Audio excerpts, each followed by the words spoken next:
today it's the 7th day on the road, and we are leaving from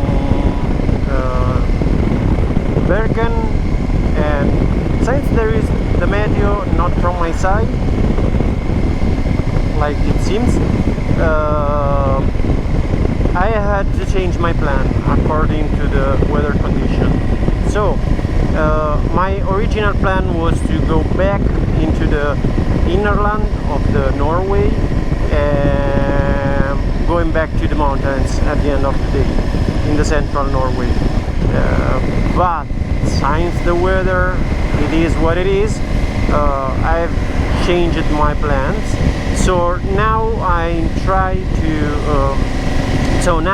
to follow the coast, the west coast, and crossing all the fjords. So we are going to take more ferries, and the target for today is to reach around Alesund or the surrounding area.